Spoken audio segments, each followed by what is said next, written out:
So, what can I say about this Norwich team at the moment? Horribly inconsistent, that's the word that will sum them up.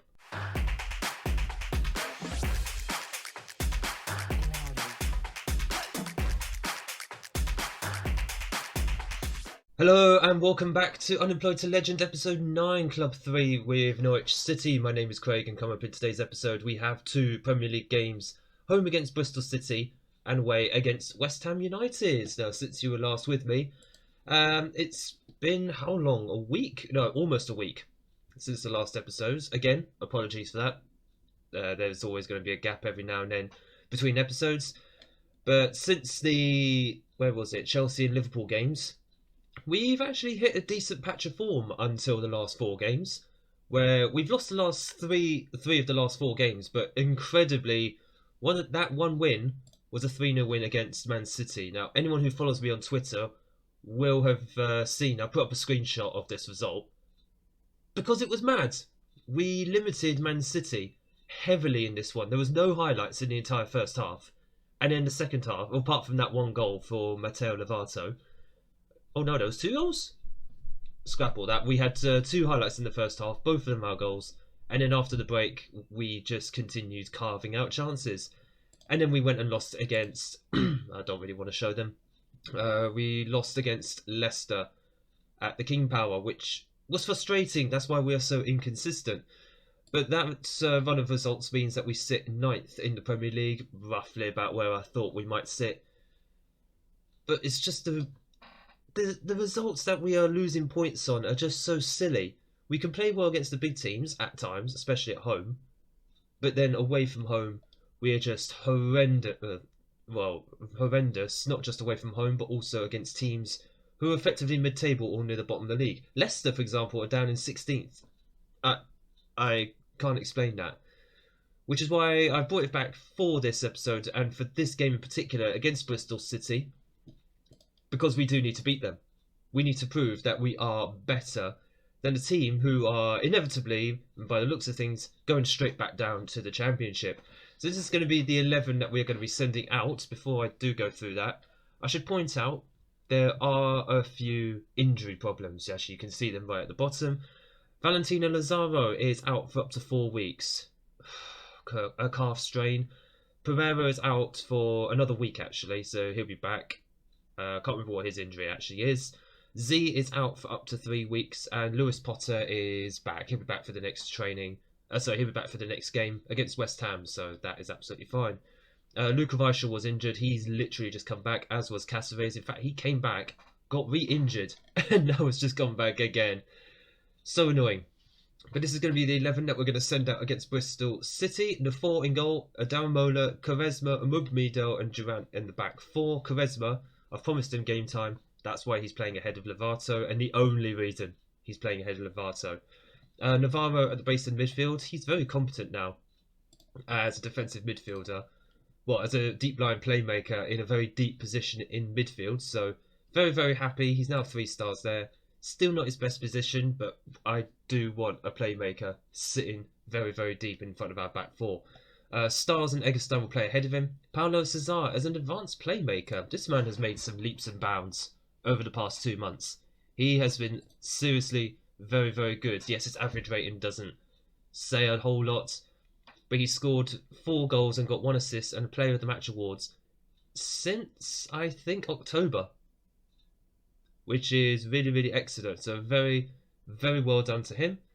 And he is now Premier League standard. So finally, he's made the step up. So he'll play as an advanced playmaker on the right-hand side, especially while Ulysses Cantu is still getting match fitness back. He's only just come back from injury anyway. Scully and Solis will be the 2 main men up front as advanced forwards. Again, because Luka Weichel has literally just come back. Come on, boys. We need to be getting the 3 points here. No ifs, ands, or buts. Bristol City are bottom of the league, which does make me nervous. We all know how FM works when it comes to bottom of the league teams. But I want us to go out there and just smash them. Just get the 3 points. However you do it. That's a very long throw, which for some reason... I don't have Durant on long throws, so I don't know why that's even a thing. Cesar into Eggestein. Plays the ball in. There it is, Scully. It does hit the keeper's fingers, but it just about finds its way in. And there is the first goal. 1.5 minutes on the clock. Very good start, boys. Very, very good. Now keep this up. Keep this up. Grab a few more goals. And let's get our confidence back. Yeah, terrible goalkeeping in the end, but a goal for Scully is a goal that I will smile about all day long. Lovely, lovely stuff. I didn't actually see how many goals he's got this season. I think it's like his 6th. If that's the case, that puts him level with Victories, who he had that flurry of goals at the start of the season and then just completely dropped off, which is a shame to see. Well won there by Solis, and I get you're trying to lob the ball up to the big man, but he's not the fastest in the world. He's not the fastest player in the world. Bristol City are trying to make a comeback. They just hit the bar. And this is the one thing I don't like about Match Engine, when you see players running alongside their opponents, but they don't put a tackle in.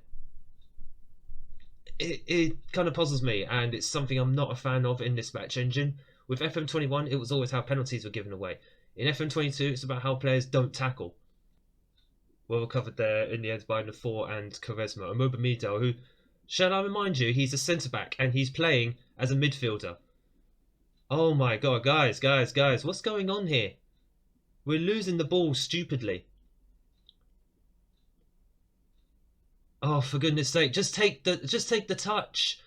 Take a touch. Well done, Cesar. Oh, finally, someone actually makes the tackle. Solis into Scully. He is through here, and he should really have scored that. At least it was on target. Mobamido wins the ball back. I don't think I have him on the ball playing defender instructions, so a bit confused. Although he is fairly comfortable on the ball at times. I'm also noticing a lack of Navarro in this match. Oh, and Solis hits the post himself. Not seen Navarro at all in this game. I'm just wondering, is he even on there? Is he asleep? Apparently he's there. He's just not involved at the moment. Omobamido has been on the ball ahead of him more times than Navarro. Okay, half time it is, and it's only 1-0. I didn't even have a look at the match stats there. We need to show everyone their recent praise is justified. No. We can definitely find another gear. Yeah, I think that is the case. We need to find another gear to score a few more goals, because I'm not comfortable on just a 1-goal lead. Also, it's worth noting, I want the 3 points not only to boost our chances of competing for that top 10 spot, but also to get to 40 points as quickly as possible. Yes, I'm still looking to avoid relegation, because remember, now it's just over by Scully, remember what the board have asked from us this season: avoid a relegation battle. Realistically, we should be doing that, avoiding a relegation battle. But obviously, the earlier we get to 40 points, then the quicker we can start to move on and say, right, what's next? As there's Navarro, hey, he's playing. Scully with the ball out wide. We don't have a wide left player. It should be noted. What the hell was that? Oh, Adamola, Solis, Cesar. Oh god, a lot of bend on that, but it's just rising just over. But Navarro, that's the first time we've seen him in this game. I would like to see him involved a little bit more. Right, I think it is time for a couple of substitutions. We are playing midweek, it should be noted. So Wallace is going to come on for Durant. Wallace has been massively improving as of late. He's been getting a lot more game time. He's been looking a lot more comfortable. He actually played in that Man City game, so he's getting some good big game experience. Cesar is also shattered, so I'll tell you what we're going to do. He's not been playing well, actually.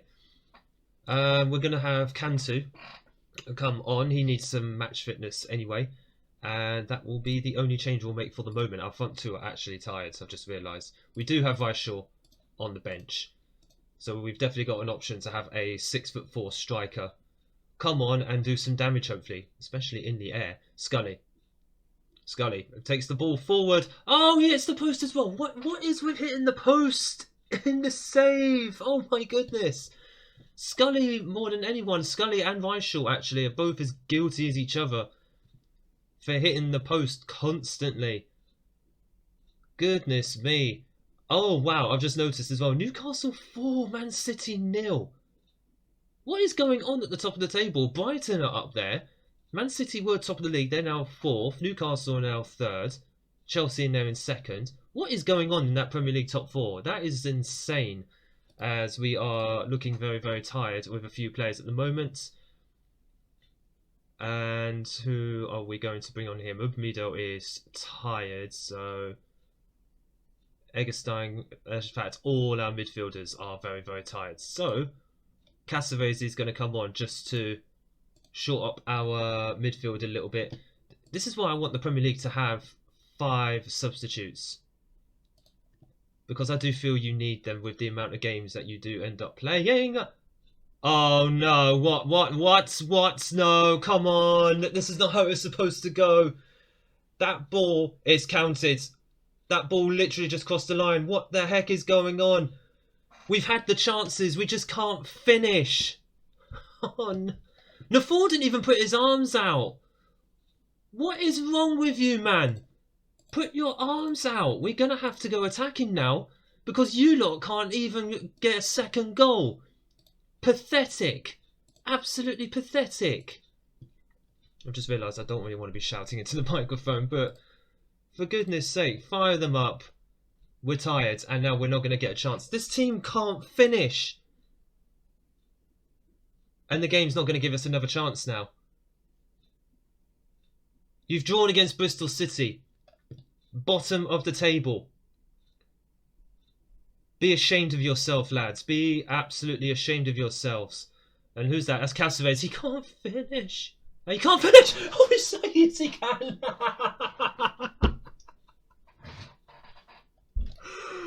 Oh my god, Christos Solis. Drop to balanced. I'm trying to drop to balanced here. We're going to see the replay. I need to drop to balanced. I need to pause this game and just drop to balanced. Christos Solis. Again, actually, I didn't mention he's another player who I didn't actually give much game time to recently. I've actually had to promise him that game time. Right, we are going to drop everything. We're going to drop the lines. It would help if I pressed play. That should hopefully see us over the line. And oh, it's a free kick to us. It's all right. I mean, if this goes in, it pretty much flatters us. Cantu scores, that flatters us, but whatever. 3-1 victory. We've left it so late. Oh, it's just a struggle to get this team to score. Oh my. Yes, we scored 3 goals here, but we've left it so late against a team who are, at best, championship quality. Good grief. Let's have a look at the match stats. 17 shots at 2.36 XG. I mean, yeah, good victory, but wow. Just an absolute struggle to get that. I was in despair when they equalised. Regardless, 3 points on the board. Let's go and do the same against West Ham, even if they are chasing Europe. Right, second game away at West Ham. This is going to be the starting 11 that we are going to send out, especially as I think we picked up another injury. This time it was to our backup goalkeeper, Luis Suarez. He's going to be out for up to 4 weeks with a twisted ankle. All on uniform. Hopefully you'll actually use your arms this time, unlike against Bristol City. So, the forward goal, Sanabria comes in at left back, Quaresma and Lovato as the back 2 central defenders, with Durant on the right hand side of defence. That's because Upamecano, he's a bit tired. I don't want to wear him out, so he's going to be rested for this game. Stars is going to play as the playmaker, the deep line playmaker, the base in midfield with Krau. I think that's the first time you've seen him this whole season. Let's just have a look. He's actually decreased in his ability. I can imagine he's probably not long for this squad, but he has helped us so well as a squad option. With Harvey Elliott playing as a central midfielder on attacking. It's not his best position, it's not his best role, but he's been asking for game time. And he has dropped his lack of football concern, but let's just give him a game just so we can actually use our options. Plus he costs £33.5 million. Did I ever tell you that? He's an expensive backup option. Cantu on the right side of the wings with Solis and Reichel up front. Mark Scully is going to miss out this match because he is tired, and I want to use him in the midweek cup game that we've got coming up against Manchester United.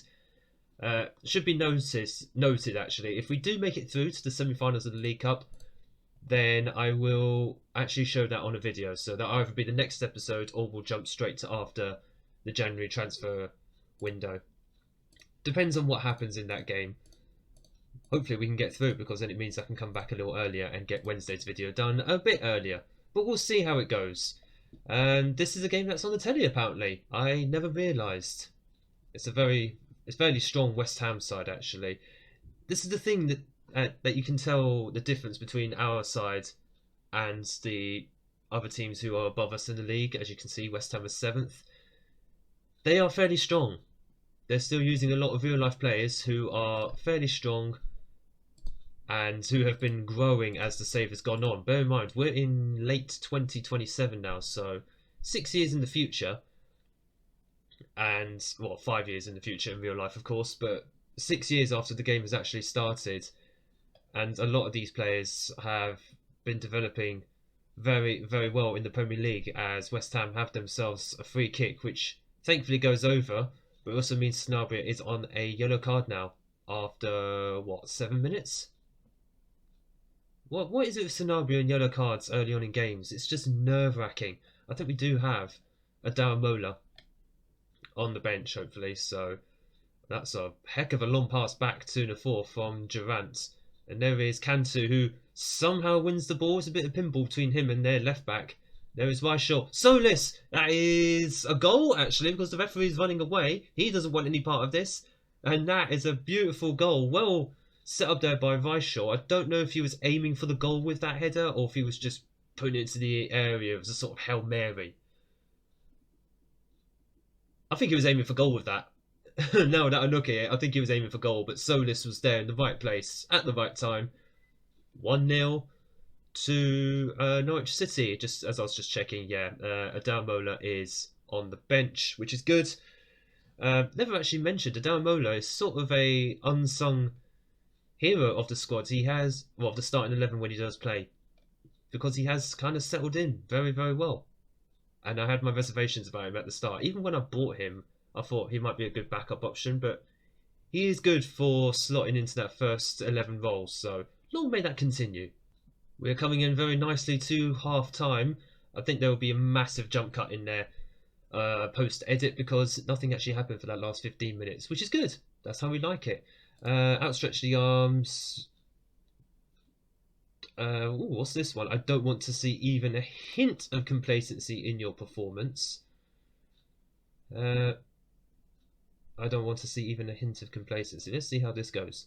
No, they're motivated / pleased, except Quaresma, who's just, I don't know, expressionless. Okay, I'm gonna guess he's expressionless, so we'll roll with that. He's got a poker face on. Maybe he's got his game face on. Just, who knows? But if it means that he performs, then I'm happy with that. Although he's on a 6.7 at the moment. Maybe he's just trying to do some thinking. What can I do to be better? Making simple passes like that helps. My goodness, Nafor! What? I know you're a sweeper keeper, but my goodness, man. Oh, lovely trickery by Solis. And, oh, I thought that was just bouncing in. That ball could have gone anywhere, but it has gone out for a corner. Who is taking this? Harvey Elliott with the corner. Oh, I couldn't even tell where that went. I'm sure I've got perception issues when it comes to 3D Match Engine, because that ball just seems like it's going to bounce anywhere. Nafor just makes me a bit nervous, although, yes, he's on the sweeper keeper role. I know that. It's only because we play a higher line, so of course we need a goalkeeper who's going to come out and try and cover that space behind the defence, so behind these four. As Styles is actually looking a little bit tired. Navarro is on the bench, but I don't particularly want to use him, certainly not at the moment, because I just want to give him a bit of a rest. Eggestein is going to come on though. He can play as a deep line playmaker. Yeah, he can. Apparently that's his best role there as a defensive midfielder, so we'll go with that. And Wallace. Yeah, Wallace is going to come on as well. Don't know why I'm saying his name so many times, but here we go. Eggestein and Wallace are on. Styles and Durant are off for those respective substitutions. And for the final substitution, Adamola is going to come on for Sanabria, because Sanabria's on a yellow card and tired, so no. No, he has previous. So no, the downloader is going to come on after I've given him a bit of praise earlier on. Let's just give him a few minutes. He's also just giving him a bit of a break because again, I'd want to use all my squad options as much as is humanly possible so we don't wear out some of these players, as we are into injury time at the moment, just using all the game management options that we can use in order to try and see out a priceless 3 points. Right, just lower that a little bit. That should hopefully see us over the line. It's an uneventful 1-0 win. That is fine. If you gave me uneventful 1-0 wins for the rest of the season, I will take it. And that is a lovely looking league table at the moment. 6th place, 18 games played, 31 points on the board. How long did it take us to get to 31 points last season? I think damn near 3/4 of the season, wasn't it? Norwich enter UEFA Europa League race. Oh, we'll see. We'll see. Let's not get ahead of ourselves. We are targeting success, but I think it's worth pointing out we're literally just coming up halfway through the season. Top 10 is still the aim. Like I said, get to 40 points quickly, and then we'll see where we can go from there. Obviously, if we come back in the next episode, if it's say around February time, and we're still in that top 6, top 7 conversation, then it's a conversation to have. But for the moment, we're just going to get our way through January and come back in February, unless we make it to the semi-finals of the Carabao Cup, in which case I'll come back for that, because then we have a chance of a place at Wembley. But it all depends on this Man U game that I'll be doing offline. So either January or February, we will be back for the next episode on Wednesday. If you have enjoyed this episode, make sure you hit the like button down below and smash the big red subscribe button so you don't miss future Unemployed to Legend episodes that will be coming up later this week. Thank you all so much for watching. Thank you all so much for your patience and support on this series. And I look forward to seeing you all in the next video.